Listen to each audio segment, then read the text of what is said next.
One one नहीं है। हाँ चलो स्टार्ट करें इसको। क्वेश्चन नंबर लास्ट कौन सा कर चुके थे? 4। चलो तो आ जाते हैं क्वेश्चन नंबर 5। एक्सरसाइज 8.2 ही चल रही है, क्वाड्रिलेटरल्स रिवीजन से कितने सम बाकी हैं?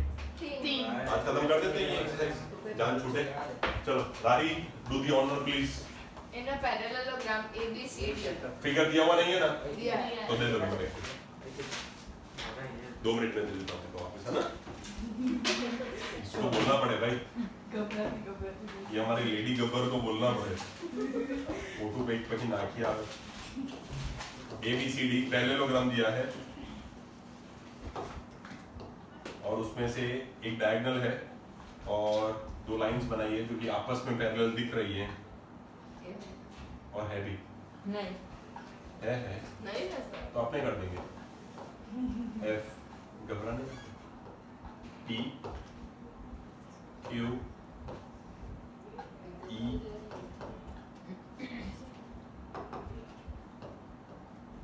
और कुछ रहा नहीं? चल अब आराम से क्वेश्चन पढ़ ले, हम भी सुन ले तू भी सुन ले। चलो पढ़ते हैं। क्वेश्चन क्या है? इन अ पैरेललोग्राम ABCD, ये रहा। E and F are the midpoints of sides AB and CD. E and F बराबर, तो फिर अपने को F थोड़ा मिड पॉइंट जैसा दिखे ऐसा भी करना चाहिए था ना।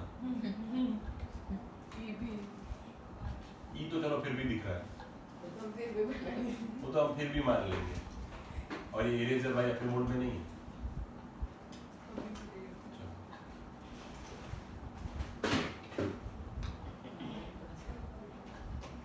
ठीक है, फिर भी थोड़ा बहुत नहीं लगेगा। F अब यहाँ पे अगर ये मिड पॉइंट दिए तो मैं ऐसा बना देता हूँ थोड़ी देर के लिए, तो ऐसा लगने भी लगेगा कि मिड पॉइंट है। This is equal to this, ऐसा हो जाएगा मिड पॉइंट यानी, और this is equal to this हम मान लो यार। Through PP. हाँ यहाँ एक P रह गया। ठीक है, अब आपने को दिया था E is the mid point of AB, तो मैं उस पे से क्या बोल पाया कि AE is equal to EB। जब जब जो चीज की कहीं जरूरत पड़ेगी we will go on using it. दूसरी चीज हमें दी थी F is the mid point of BC, तो उसके ऊपर से हम क्या बोल पाए कि DF is equal to FC। चलो ठीक है। So that the line segments AF and EC trisect the diagonal BD. AF and EC trisect the diagonal BD, ये गिवन है अपने पास। बच्चों एक्सेप्ट करो ना जो ज्वाइन हुआ, और वो उसमें फ्लक्चुएटिंग नहीं हो रही है ना। ठीक है, प्रूव करने को आपको बोला है। ये अच्छा क्वेश्चन बच्चों, आया भी टिक कर देना है। AF एंड हाँ लास्ट टाइम करवाया होगा EC ट्राइसेक्ट, ये देखो ये वर्ड ही अच्छा है ट्राइसेक्ट। किसको ट्राइसेक्ट करते हैं? डायगोनल DB को, ऐसा प्रूव करके देना है डायगोनल DB को। ये खुद का कुछ ना करे तो उसको खाना हजम ना हो, बराबर। अभी what do you mean bye trisect, पहले इस वर्ड को सीख लेते हैं। ट्राइसेक्ट के इनका मतलब है, जैसे बाइसेक्ट का मतलब होता है इंटरसेक्ट करना। अब तक तो हमें यही मालूम है बाइसेक्ट का मतलब ऐसा होता है कि भाई ये ऐसा है, ये इसको बाइसेक्ट कर रहा है, पर एक्चुअली उसका नाम किसी ने कैसे बाइसेक्ट रखा वो सोच के देखो। सेक्ट का मतलब होता है कि एक छोटा सा पार्ट, लेकिन बाइसेक्ट का मतलब होता है 2 छोटे पार्ट। तो जब भी हम चाहते हैं ये बोलना कि bisect, at that time we mean is कि भाई वो उसको 2 पार्ट्स में डिवाइड करता है, नो मैटर कि वो इक्वल है कि नहीं है, बराबर। फिलहाल तो होते ही है, अभी अपने केस में भी अपने को ऐसा ही प्रूव करना है कि वो है ही। पर जब हम बाइसेक्ट की बात करते हैं तो उसका मतलब होता है 2 इक्वल पार्ट्स में डिवाइड करना। तो सिमिलरली अगर ट्राइसेक्ट लिखा होगा तो क्या मतलब होता है फिर उसका? 3 इक्वल पार्ट्स में डिवाइड करना। पर 3 इक्वल पार्ट्स में डिवाइड करने के लिए कॉमन सेंस है कि वी नीड 2 लाइंस। कितनी चाहिए? 2 लाइंस। तो ये एक इक्वल पार्ट ने एक equal part, total 3 equal part मिलेंगे ना। तो देखो ये 2 लाइन दिख भी रही है, तो देखो वो उसको किसको, इस लाइन को 3 इक्वल पार्ट्स में डिवाइड कर भी रही है। देखो बस हमें प्रूव करके देना है। तो अल्टीमेटली प्रूफ में मैं इतना सब लिखूं जो टू प्रूव में है, या उसके बदले खाली एक लाइन ऐसी लिख दूं यहाँ पे कि DP is equal to PQ is equal to QB, तो चले ना। यही तो प्रूव करने को बोला है। ट्राइसेक्ट का इनडायरेक्ट मीनिंग यही है। ट्राइसेक्ट मतलब तीनों इक्वल, मतलब ये और ये इक्वल, ऐसा प्रूव करना है। क्लियर है? पहले बच्चों देख लो, सभी को मैं वो थोड़ा रफ कर दूंगा, उसको देख लो, सभी को क्लियर है? उन लोगों ने ऐसा बोला कि एक डायगोनल है डीबी जिसका नाम है डी यानी बी। अभी हमने करके देखा एक लाइन को ऐसे करते तो बाइसेक्ट होता है, दो इक्वल पार्ट, पर अगर दो लाइंस हो गई तो ट्राइसेक्ट किया जा सकता है ना। तो देखो आपके पास भी दो लाइंस है और आपको वही प्रूव करना है। देखो AF एंड EC ये दो लाइंस मिलके ये ट्राइसेक्ट करती है, ऐसा प्रूव करना है। देखो आप सबको ड्राइंग दिख रहा है, समझ में आ रहा है क्या प्रूव करने चले हम। यहाँ पे P और Q लगा देता हूँ, अब देख लो इसको इसके साथ मैच करके ये दोनों लाइंस इस लाइन को तीन पार्ट्स में डिवाइड करती है, ऐसा प्रूव करना है। ड्राइंग सबको क्लियर है? चालू कर दे हम। अब लॉजिक्स यूज करेंगे, पहले थोड़ी हिंट दूंगा, थोड़ा आपसे पूछूंगा। क्या कर सकते हैं, कल के सम्स में किया था, कल मतलब उसके पहले वाले लेक्चर में हमने ऐसी थ्योरम को एक को यूज किया था, आज उसको वापस करना है। याद करो, मैं आपको थोड़ा सा हिंट देता हूँ। लास्ट टाइम हमने वो किया था, रोम्बस को रेक्टेंगल, रेक्टेंगल को रोम्बस, ये सब किया था ना। उसमें मैंने आपको एक बात बताई थी, अगर दो पैरेलल लाइंस इक्वल होती हैं तो उनके टुकड़े भी सेगमेंट्स भी इक्वल होते हैं। इक्वल नहीं, पैरेलल होते हैं। अगर दो लाइंस पैरेलल हैं तो उनके छोटे से टुकड़े भी क्या होंगे, पैरेलल। एग्जांपल भी दिया था कि यू टेक योर स्केल जिसके अंदर मेजरमेंट्स होती है, स्केल, आप दूसरी स्केल ले लो और उनको इस पोजीशन पे टेबल पे अरेंज कर दो ताकि वो दोनों पैरेलल हो। तो क्या ये यहाँ से यहाँ तक का 1 सेंटीमीटर से लेकर 2 सेंटीमीटर वाला पीछे 10 सेंटीमीटर से लेकर 11 सेंटीमीटर से इक्वल नहीं होगा? होगा। क्लियर है कि पूरी लाइंस अगर पैरेलल हैं तो उनका एक एक पार्ट भी पैरेलल है। तो अभी देखो, सबसे पहला हमारा गोल क्या रहेगा इस सम को प्रूव करने के लिए कि हम किस तरीके से इस बीच के डब्बे को पैरेललोग्राम प्रूव करें। सर वाई सो सबसे पहले वाई सो, क्योंकि हमें यूज करना है मिड पॉइंट थ्योरम। क्या यूज करना है? एक ही थ्योरम है। ये एक्सरसाइज से पहले कल का तुम्हारा जो टेस्ट का गैप आ गया तो थोड़ा भूल गए लगता है, तो थोड़ा रिवाइज करा रहा हूँ। हमें यूज करना है मिड पॉइंट थ्योरम। क्या यूज करना है? मिड पॉइंट थ्योरम हमेशा किस में लगता है? ट्राइंगल्स में। उसमें भी क्या सीखा था? इसका मिड पॉइंट, इसका मिड पॉइंट, ट्राइंगल के दो साइड के मिड पॉइंट को ज्वाइन करती लाइन तीसरी साइड से हमेशा पैरेलल होती है और उसका आधा होती है, उसका आधा। ये सीखा है ना। तो देखो यहाँ पे सबको ट्राइंगल दिख रहा है और ये लाइन भी दिख रही है, तो यूज वो करना है। पर उसके केस में हमें या तो पैरेलल दिया हुआ होना चाहिए या तो क्या दिया होना चाहिए? Mid point. तो सर मिड पॉइंट दिया हुआ तो है पर वो तो एक ही साइड का दिया है। तो मैंने आपको उसका दूसरा स्टेटमेंट भी सिखाया था, याद करो। मैंने आपको उसका दूसरा स्टेटमेंट ऐसा बताया था कि अगर कोई आपको ऐसा बोले कि one side of the triangle के मिड पॉइंट से अगर कोई लाइन निकलती है एंड सेकंड साइड से पैरेलल है तो थर्ड साइड को कहां जाके छुएगी? ऐसा भी सिखाया था, नहीं सिखाया था? तो यहाँ पे भी F तो दिया हुआ है मिड पॉइंट, क्वेश्चन में दे दिया है F is the mid point, तभी लिखा है। यू नो मैं ऐसे कुछ भी नहीं लिखता, बराबर। तो F is the mid point, तो यहाँ से लाइन निकली है तो अब तुमको क्या बोलना पड़ेगा? एनी हाउ इसको पैरेलल। तो इसको पैरेलल बोलने के लिए पहले ये डब्बा पैरेललोग्राम तो होना चाहिए, फिर जाके मैं बोलूंगा वो कहां छू रही है? मिड पॉइंट पे। तो मेरा ये काम हो जाएगा कि ये दोनों आपस में क्या हो जाएंगी? इक्वल। थोड़ा दूर का सोच के ट्राई करने का। मुझे ये ट्राइंगल लेना है, उसमें ये मिड पॉइंट दी हुई है, अब वो उसको सामने जाके मिड पॉइंट पे ही छूती है, ऐसा मैं बोल सकता हूं बाय मिड पॉइंट थ्योरम। बस एक चीज कम पड़ती है कि दिस शुड बी पैरेलल। तो पैरेलल बोलने के लिए पहले ये डब्बा पैरेललोग्राम होना चाहिए, जो कि नहीं है। तो चलो हम उसको पहले प्रूव करेंगे पैरेललोग्राम। अब डब्बा पैरेललोग्राम प्रूव करने के लिए भी मैंने अभी आपको हिंट दी, कैसे करोगे? वो उसका दो पैरेलल नेक्स्ट उसके जो हाफ है वो भी पैरेलल। Very good. आपको क्वेश्चन में गिवन के टाइम पे एक चीज ये भी दी थी कि ABCD is a quadrilateral, ABCD is a parallel. ये भी तो गिवन में था। तो अगर पैरेललोग्राम में ये है तो गिवन की हेल्प से मैं ऐसा लिख सकता हूं कि ऊपर से लिख रहा हूं ताकि आपको डब्बा सीधा दिखे, DC पैरेलल टू AB। क्यों? तो रीजन में आप लिख सकते हो गिवन, या तो रीजन में आप ऐसा भी लिख सकते हो कि क्वाड्रिलेटरल, हाँ, quadrilateral ABCD is a parallelogram. तो उसकी ऑपोजिट साइड्स कैसी होगी? पैरेलल। तो उसी साइड्स पे लाई करने वाला एक छोटा सा टुकड़ा FC और EAE भी क्या हो जाएगा? कट कर देना जिसका भी हो। मोहित लिखा है? चलो अभी इसमें कौन किससे पैरेलल हो जाएगा? वापस कर दे। FC parallel to AE, FC parallel to AE। और रीजंस क्या लिखोगे? If lines are parallel their segments are also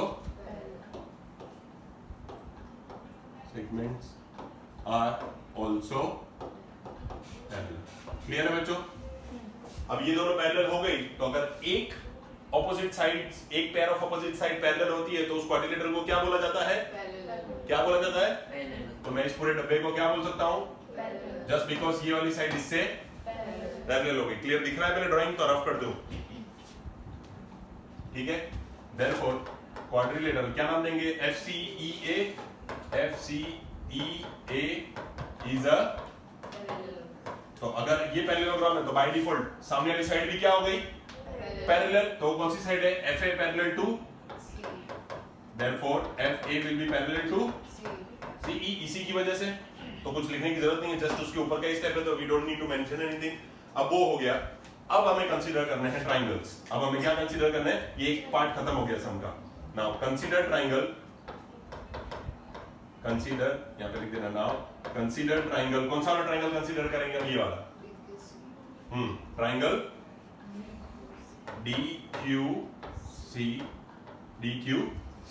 अब उस DQC में आप देख सकते हो कि F is the mid point of DC। यहां लिखा है हमने F is the mid point of DC। F is the mid point of DC, ऐसा बोल सकते हैं।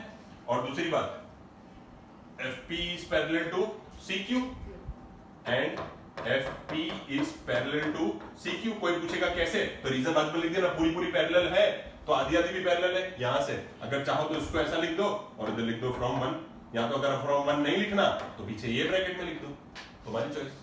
बिकॉज पूरी पैरेलल तो उसका एक टुकड़ा भी पैरेलल, उसका रीजन दे चुके हैं, बार नहीं देंगे। तो अब या तो उसको फ्रॉम 1 कर दो या तो ब्रैकेट में ही ये चीज लिख दो, तो फ्रॉम 1 लिखने की जरूरत नहीं है, चॉइस इज योर्स, ठीक है। अब बाय कन्वर्ट्स ऑफ, वो जो उल्टा हम थ्योरम बोलते हैं ना, उसको कन्वर्ट्स बोलते हैं कि भाई एक साइड के मिड पॉइंट से लाइन निकली दूसरी साइड से पैरेलल, तो तीसरी साइड को भी कहां जाके छुएगी? मिड पॉइंट में। उसको कन्वर्ट्स बोलते हैं। क्या बोलते हैं? Converts of mid point, converts of mid point theorem, converts of mid point theorem. अब उसमें से क्या बोल सकते हैं कि अगर एक लाइन F यानी कि मिड पॉइंट से निकली है one side of the triangle से, देख लो ये ट्राइंगल का एक साइड है, उसके मिड पॉइंट से एक लाइन निकल रही है, दूसरी साइड से कैसी है? पैरेलल। तो बट श्योर है कि तीसरी साइड को कहां छुएगी? मिड पॉइंट पे। कहां छुएगी? Therefore P is the midpoint of, therefore P is the midpoint of DQ। और अगर ऐसा होता है तो स्टार्टिंग से लिखते आ रहे हैं ऐसा स्टेटमेंट, तो क्या हो जाएगा? DP is equal to, therefore DP is equal to, अब ये रामायण पूरी वापस नहीं करनी है आपको, ये हो गया 2। अब खाली इतना लिख के छोड़ देंगे हम कि सिमिलरली इन ट्राइंगल, अब ये ट्राइंगल लेना है आपको, ये देख लो PAB, छोटा वाला नीचे वाला ट्राइंगल लेना है PAB। अगर एक छोटा सा ट्राइंगल हमने PAB कंसीडर किया और यही पूरी बकवास हम करेंगे तो हम अल्टीमेटली कहां पहुंचेंगे कि PQ किससे इक्वल है? PQ किससे इक्वल है? PQ इज इक्वल टू, इसको इक्वेशन 3 बोल सकता हूं। अभी मार्क करो, क्या इधर भी PQ है और क्या इधर भी PQ है? तो अगर दोनों का एक साइड सेम है, दैट मींस दोनों का दूसरा साइड भी क्या होना चाहिए? सेम। तो अगर एक साइड दोनों का सेम तो दूसरा साइड भी सेम करने लिखने जाऊं तो from 2 and 3, from 2 and 3 what can we conclude कि DP is equal to QB। DP is equal to, अब ये हो गया 4, and from 2, 3 and 4, from 2, 3 and 4 ये तीनों इक्वल हो गई, तो DP equal to QB equal to PQ। फिर therefore करके लिख देंगे, therefore ये वाली चीज AF and EC trisect DB। AF and कौन है? EC trisect diagonal BD। Clear है बच्चों? पूरा सिस्टमैटिक लिख दिया हमने इसको। क्लियर है सभी को? इसको मैंने इतना 2-3 बार रिपीट मोड पे लिया है कि रिवाइज करवाने की जरूरत नहीं है, ऐसा लग रहा है। क्वेश्चन नंबर 6 जी भाई, क्वेश्चन नंबर 6 क्या कहता है? फिगर है? नहीं। चलो ठीक।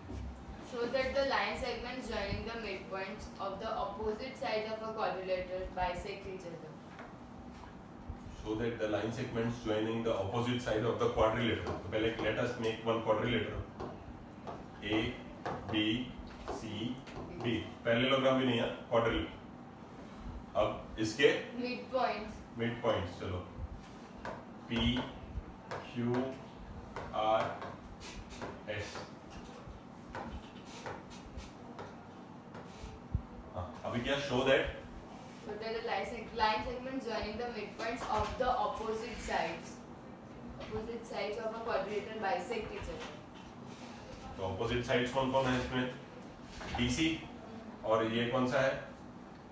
ऑपोजिट साइड्स ये है, ऑपोजिट साइड्स ये हैं, तो उनको ज्वाइन करने वाली लाइन, और दूसरी ऑपोजिट साइड्स ये हैं, उनको ज्वाइन करने वाली लाइन बाइसेक्ट ईच अदर, ऐसा प्रूव करना है। मतलब RP बाइसेक्ट्स SQ, ऐसा प्रूव करना है। ऐसे करेंगे। क्वाड्रिलेटरल वैसे भी हार्ड लगता है, वैसे भी so वो डायगोनल बना दो ना। लो जैसा आप कहें। वो मिड पॉइंट थ्योरम से हम DB को RQ से इक्वल कर सकते हैं, हमें हाफ उसका कर सकते हैं, तो उससे हम RQ और SP को इक्वल बोल सकते हैं। और अंदर वाले को पूरे को पैरेललोग्राम भी बोल सकते हैं। फिर वो दो ट्रायंगल लेके जो अंदर के दो ट्रायंगल है वो दोनों को हम कॉन्ग्रुएंट प्रूव कर देंगे। चलेगा। फिर वो दोनों साइड्स को बाइसेक्टिसिटी बोलेंगे। इन दोनों साइड्स को हाँ बाइसेक्टिसिटी इक्वल बोल देंगे। तो पता है इसमें एक छोटा सा हैक भी होता है, वैसे तो करना ही पड़ेगा पूरा सब, अदरवाइज ऐसी एक प्रॉपर्टी भी होती है, हम जानते हैं, याद हो तो, कि दुनिया का कोई भी पैरेललोग्राम क्यों ना हो उसके डायगोनल तो बाइसेक्ट करते ही हैं। तो उसके बाद अगर हम दो ट्रायंगल वाली वो बात ले ही ना तो चले ना, ऐसा चले ना, क्योंकि देखो पैरेललोग्राम तुम्हारे सामने कौन से कॉन्सेप्ट है? रेक्टेंगल तो तुम्हें पता है उसके भी डायगोनल इंटरसेक्ट होते हैं, स्क्वायर तो उसके भी होते हैं, और रोम्बस तो उसके भी डायगोनल पे इंटरसेक्ट होते ही हैं, और होता है तुम्हारे पास ट्रेपीजियम तो इसकी भी डायगोनल। मैं क्वाड्रिलेटरल की बात नहीं कर रहा, I am talking about parallelogram. हम जैसे ही डायगोनल बनाएंगे तो मिड पॉइंट थ्योरम से हम अंदर वाले इस ब्लैक वाले को पैरेललोग्राम प्रूव कर चुके होंगे, तो पैरेललोग्राम के तो डायगोनल इंटरसेक्ट करते हैं ना, लेकिन वो बाइसेक्ट नहीं करते ना, मतलब वो इक्वल पार्ट्स में उसको डिवाइड नहीं करते। मैं इसी के लिए इसके पहले वाले सब में बाइसेक्ट और ट्राइसेक्ट का प्रिंसिपल समझाया था, कि अभी वही देखना था कि कोई क्या बोलता है, क्योंकि ट्रेपीजियम में भी वो इंटरसेक्ट करते हैं। क्या करते हैं? इंटरसेक्ट का मतलब होता है एक दूसरे को क्रॉस करना। क्या करना? क्रॉस। पर बाइसेक्ट का मतलब होता है इक्वल हाफ में डिवाइड करना। अगर बाइसेक्ट का मतलब दो इक्वल हाफ नहीं होता तो ट्राइसेक्ट का मतलब तीन इक्वल हाफ कैसे होता पिछले सम के लिए? तो ये इंटरसेक्ट तो कर देते हैं, पर ये इक्वल है, उसके लिए हमें वो लेना पड़ता है ट्रायंगल वाला कांसेप्ट। तो चलो क्या क्या गिवन में है हमारे पास? गिवन में है हमारे पास क्वाड्रिलेटरल ABCD, ठीक है, और गिवन में क्या है? मिड पॉइंट दिए हुए हैं, तो मिड पॉइंट की वजह से है वो पूरी बकवास लिखूं कि P is the mid point of AB, इससे ऐसा डायरेक्ट लिख दूं AP is equal to PB, AP is equal to PB। Similarly Q mid point है तो ये CQ is equal to QB। Similarly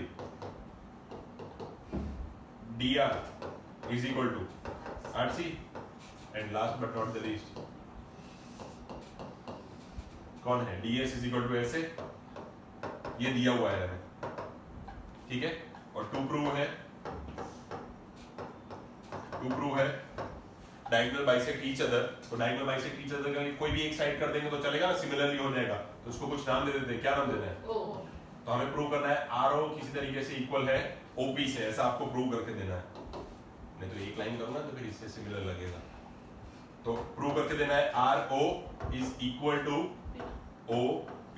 किसी तरीके से ये प्रूव कर दूं तो पक्का हो जाएगा कि they intersect each other. Actually intersect नहीं, बाइसेक्ट ईच अदर। क्या प्रूव करना था हमें? सर तो S और O के लोगे में प्रूव तो करना ही पड़ेगा ना। एक कर दो तो दूसरे को सिमिलरली लिख सकते हैं ना, कि बेटा तुमने ऐसे डायगोनल बनाया था तो वो प्रूव हो गए। सिमिलरली अगर तुमने CA डायगोनल बनाया होता तो वो प्रूव हो जाते।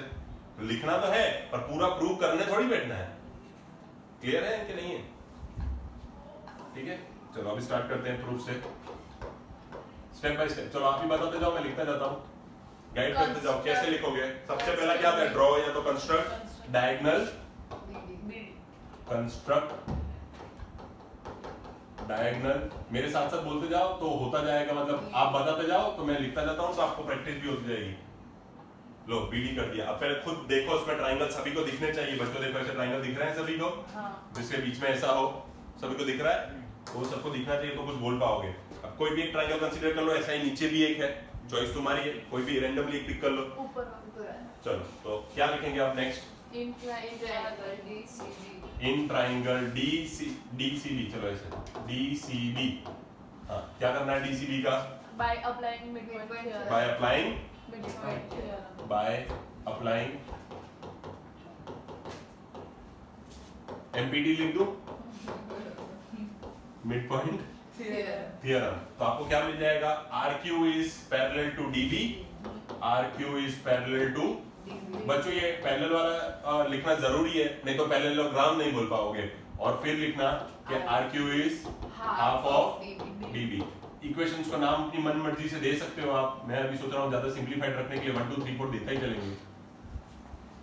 Similarly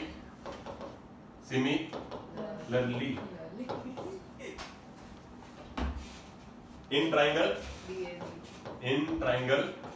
DAB,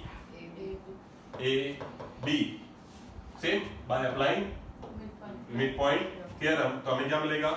SP is parallel to DB as well as SP is half of DB। तो अगर हम ऐसा देखें कि 1 और 3 ने 2 और 4 by 1 and 3 also 2 and 4, तो हम ऐसा बोल सकते हैं कि RQ is also parallel to SP and RQ is equal to SP। जिसको नहीं समझ में आ रहा है वो ये चीजें भी मार्क कर सकता है कि देखो दोनों का half right hand side equal है, तो बाय डिफॉल्ट RQ और SP कैसे हो जाएंगे? इक्वल। वो पता चलना चाहिए। तो अब ये देखो पैरेलल भी है और इक्वल भी है, देयरफॉर ये पूरा क्या हो गया हमारे लिए? अंदर वाला ब्लैक वाला पैरेललोग्राम। तो मैं क्या लिख सकता हूँ? Quadrilateral PQRS is a parallelogram. आधी चीजें तो हमने कर दी, पैरेललोग्राम तो हमने उसको प्रूव कर दिया। अब क्या रहा? अब कॉन्ग्रुएंट प्रूव करना है। अब कौन से ट्रायंगल कंसीडर करोगे? सर डायगोनल्स इसके बाइसेक्ट करते ही है पैरेललोग्राम के। हां पैरेललोग्राम के करते हैं। तो हम सीधा नहीं लिख सकते? नहीं, सारे पैरेललोग्राम के नहीं। इधर का सर कहना पैरेललोग्राम डायगोनल्स बाइसेक्ट ही करते हैं। हां तो करते हैं, पर हर एक इक्वल हो ऐसे जरूरी नहीं है। बाइसेक्ट का मतलब इक्वल ही होता है। हां पर ट्रेपीजियम हो गया या तो फिर उसमें सेगमेंट्स इक्वल हो जाते हैं। क्वाड्रिलेटर को जब हम प्रूव कर देते हैं ना पैरेललोग्राम, तो फिर हमारे तो मैंने तुमको ये हैक पहले क्यों बताया कि ऐसा होता ही है, ऐसा होता ही है। देखो जब तक वो चीज क्वाड्रिलेटरल है ना, ऐसा टेढ़ा मेढ़ा, तब तक भी उसके डायगोनल तो इंटरसेक्ट करते ही है, पर तब हम ये नहीं बोल पाते कि हाँ भाई ये पार्ट इससे इक्वल, क्योंकि दिखता ही है वो छोटा और वो बड़ा है, बराबर। पर जब यही चीज को हम क्या प्रूव कर देते हैं, तो हम प्रीटी श्योर हो जाते हैं कि हाँ भाई ये नहीं है, दोनों कैसे होंगे? सेम। तो हम जनरली ज्यादा नहीं करते हैं। वैसे तो हम यहाँ कंक्लूड कर सकते हैं, ये सम को इधर ही खत्म कर सकते हैं कि अब ये पैरेललोग्राम प्रूव हो गया। तो एज वी नो पैरेललोग्राम में डायगोनल्स बाइसेक्ट ईच अदर। तो इधर ही हम सम को खत्म कर सकते हैं ऐसा लिख के कि as we know in parallelogram diagonals bisect each other. तो देयरफॉर क्या हो जाएगा? ये RO इक्वल टू OP, क्योंकि सामने वाला भी ऐसा ही आएगा कंस्ट्रक्टिंग दूसरे डायगोनल। तो ज्यादा नहीं भी लिखना है तो इट्स योर चॉइस, तो मत लिखो। इन सॉरी एज वी नो करके खत्म कर दो। एज वी नो तो मैंने तुमको पहले ही बोला why to take it too much, पर करना था तो एक बार के लिए कर रहे थे। As we know in a parallelogram diagonals bisect each other. And what do you mean by bisect? कि दो इक्वल हाफ्स। क्या होते हैं? दो equal halves. Otherwise never ever trisect will mean 3 equal halves. अगर बाइसेक्ट का मीनिंग 2 इक्वल हाफ नहीं होगा तो ट्राइसेक्ट का मीनिंग भी 3 इक्वल हाफ नहीं होगा। तो हेंस हम क्या प्रूव कर पाए इस पे से कि भाई ये वाली पार्ट इक्वल है इससे, उसके लिए मेरे को ठीक है। Therefore RO equal to OP हो गया ये भी प्रूव। तो फिर एक और सम है तो फिर खत्म करते ही इसको एक्सरसाइज को। क्वेश्चन नंबर क्या बोलता है? Question number 7। ABC is a triangle, right angled at C. Right angle triangle तो C, तो फिर A इधर, B इधर।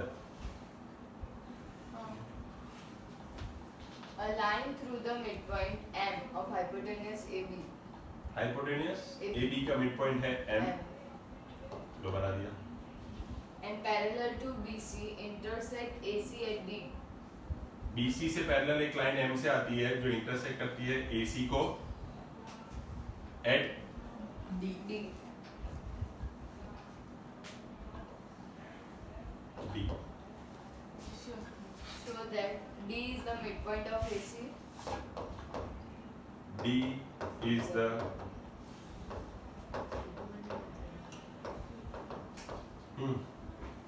क्या फिगर टेढ़ा मेढ़ा लगा आपको?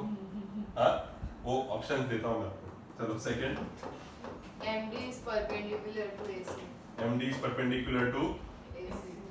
AC. CM थर्ड है ना? CM is equal to MA is equal to MA is equal to half AC. AB. half AB. right angle at C. हाँ, क्या दिक्कत हुई इसमें? सर तो वो A को ऊपर B मतलब वो AB का ऐसे करना है? चलेगा। देखो चॉइस दे रहा हूँ, दोनों फिगर एकदम सही है, चॉइस दे रहा हूँ, क्या फर्क पड़ता है इसमें? रिजल्ट में कोई फर्क थोड़ी पड़ेगा।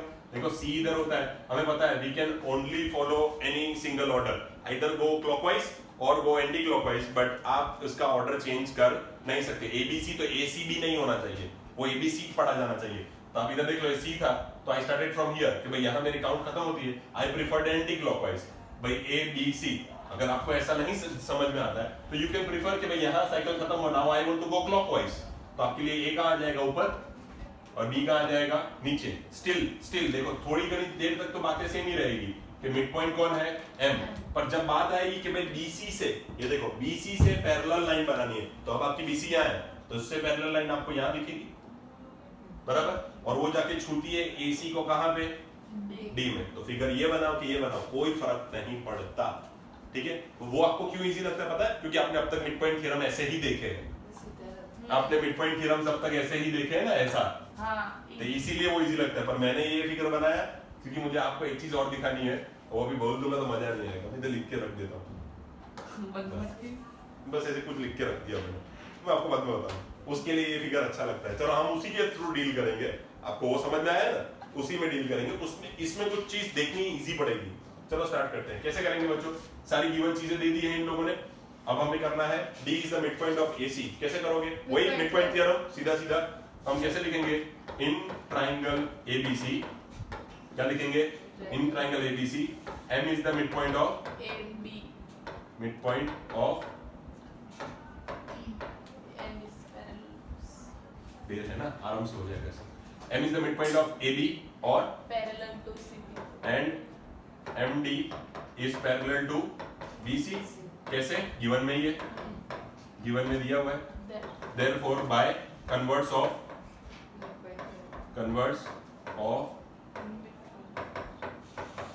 सर ये हमको एग्जाम में थ्योरम पूरा लिखने का नहीं, खाली नाम ही दे देंगे मिड पॉइंट थ्योरम। क्या बोल पाएंगे हम? कन्वर्ट, ऐसा नहीं लिखने का फॉर श्योर, तो मार्क्स नहीं मिलेंगे। Converts of mid point theorem क्या बोल पाएंगे कि D is the midpoint of AC। तो क्या इसमें से कुछ कंक्लूजन मिला हमें? क्या मैं ऐसा नहीं बोल सकता कि तुमने ये दिया था तो ऐसा था, जब हमने भी उसको उसका मिड पॉइंट प्रूव कर दिया तो ये चीज नहीं मिली हमें? तो लिख देने का ना यार, जो मिला है वो काम आएगा कहीं पे। AD is equal to BC, क्या मालूम कहीं काम आ जाए, अच्छा आदमी है यार। तो डायलॉग तो आदमी के ऊपर ही आएंगे ना, आपके लाइन सेगमेंट को अच्छा बोल। चलो फर्स्ट रिजल्ट डन, तो सेकंड की तरफ बढ़ते हैं। सेकंड के लिए क्या कर सकते हैं? ट्रांसवर्सल, वो क्या होता है? मतलब वो दो पैरेलल लाइन है तो ट्रांसवर्सल की तरह। चलो MD परपेंडिकुलर टू AC, क्या MD परपेंडिकुलर टू करो प्रूफ। दो तरीके हैं, एक तो ये मैंने बोली अंग्रेज, वो अब इतना सारा तो हमको याद रहता नहीं होता है, मस्ती कर रहा हूँ, छोटी सी चीज है ट्रांसवर्सल। वो ऐसा बोल रही है कि दो पैरेलल लाइंस के अंदर से अगर कोई लाइन जाती है तो वो कैसी होती है? ट्रांसवर्सल। फिर उनके एंगल सम्स कितने होते हैं? 180 डिग्री। तो एक 90 है तो बाय डिफॉल्ट दूसरा भी 90। पर इतना क्यों थकना है? मैं तुमको पहले भी बोला था कि वो डायग्राम मैंने किसी पर्पस से बनाया था और मैंने बाद में इधर लिखा है, let me complete that, I want to say this.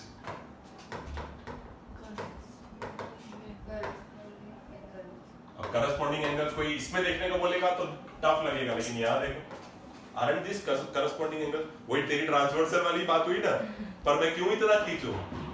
ऐसा बोलूं ये दो पैरेलल है, ये ट्रांसवर्सल है, एक्सटीरियर एंगल इक्वल है, क्यों? करस्पॉन्डिंग एंगल पता है ना, दो पैरेलल लाइंस के एक तरफ वाले एंगल। मतलब ये अगर दो पैरेलल लाइंस है तो इसका ये ऊपर वाले इक्वल, नीचे वाले इक्वल, उस साइड भी ऐसा, ऊपर वाले भी आपस में इक्वल और नीचे वाले भी equal. These are known as corresponding angles. क्या बोलते हैं इसको? ये तो सामने नहीं दिख जाते, तभी ये डायग्राम बोला था। उसमें वो करस्पॉन्डिंग एंगल इधर जाके बनता है और वो करस्पॉन्डिंग एंगल के लिए भी तुमको ट्राइंगल देखने के होते हैं। ऐसे देखो, ये ट्राइंगल का ये एंगल और ये छोटू ट्राइंगल का ये एंगल, देखो दोनों एकदम सेम दिखते हैं। These are called corresponding angles. तो ऐसी चीज उसमें देखना है या नहीं, फिर ऐसा लगेगा ओ बाप रे, हम कहां कौन सी दुनिया में आ गए कि ये ट्राइंगल का ये एंगल इज इक्वल टू ये ट्राइंगल का ये एंगल।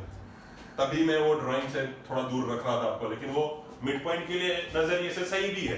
पर अब आपको दिख गया करस्पॉन्डिंग एंगल, तो बेकार में पैरेलल लाइंस वाली इन सब बातों पे मत जाना। हम सिंपली एक स्टेप पे खत्म कर सकते हैं।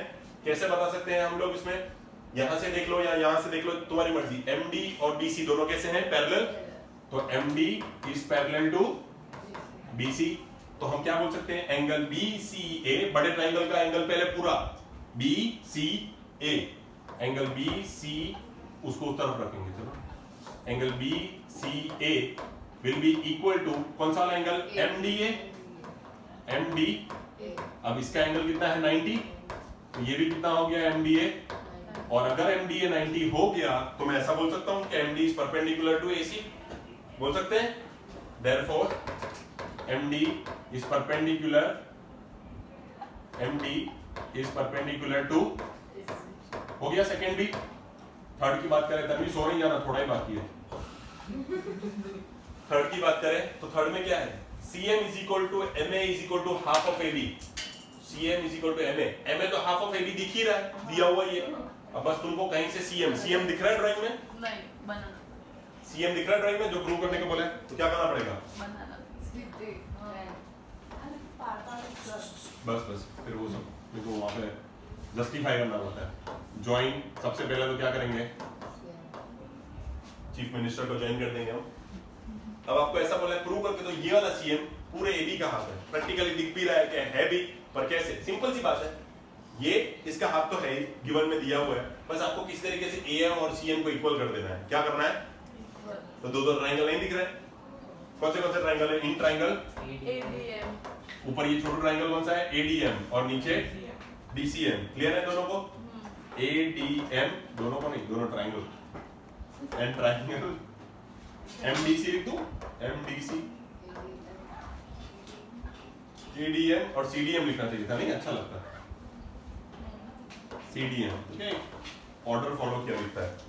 ADM CDM क्या क्या इक्वल है? AD equal to BC। कैसे? बोला था ना, अच्छा आदमी है, कहीं काम आएगा।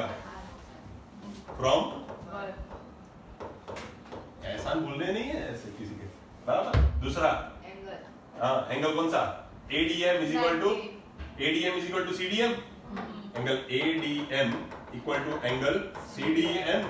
कैसे? 90 डिग्री। तब ये वाला कब के हुआ? CDM कब 90 हुआ? तो क्लियर है कि angle CDM is also equal to 90 degree by linear pair. वो दिखाने नहीं जाएंगे, उसको बोलेंगे हम 9 साइड में, हम बच्चे नहीं है। CDM है, तो ये दोनों हो गए सेम। अब MD कॉमन या तो DM common. DM is equal to DM, common side, direct message नहीं। अब ये हो गया साइड, नहीं ये अच्छा नहीं लगता। अब ये हो गया साइड, एंगल, साइड, और इसके ऊपर से कॉन्ग्रुएंसी के ऊपर से ये दोनों ट्राइंगल कैसे हो गए? By our hero CPCT। हम क्या बोल सकते हैं? अरे जो चाहिए बोल सकते हैं। तो AM is equal to CM। AM is equal to, AM हो गया हमारा किससे इक्वल? CM से। हमारा चीफ मिनिस्टर प्रधानमंत्री से इक्वल हो रहे हैं। चलो PM तो नहीं है खैर हमारे पास। अब और क्या क्या चीजें हमको गिवन में दी हुई थी? दिख ही रहा था कि M is the mid point. कहां गया? ये रहा, हो गया, ये रहा। M is the mid point, तो M मिड पॉइंट है, तो पूरे AB का तो वो हाफ था ही। अब भाई तू इससे इक्वल है तो तू भी उसका हाफ है, बराबर। क्या दिख रहा था कि AM is the half of AB। Reason क्या था? M is the mid point, M is the, और अभी अभी आपने क्या प्रूव किया? AM is equal to CM। तो उसको भी एक रिजल्ट दे देते 2।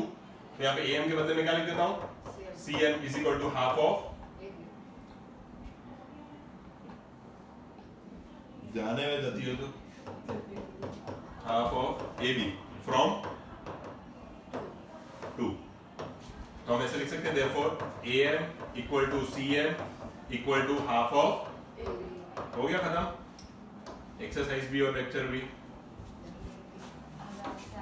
खड़ भी हो गया बस तो हो गया मैं इसको एंड किया जाए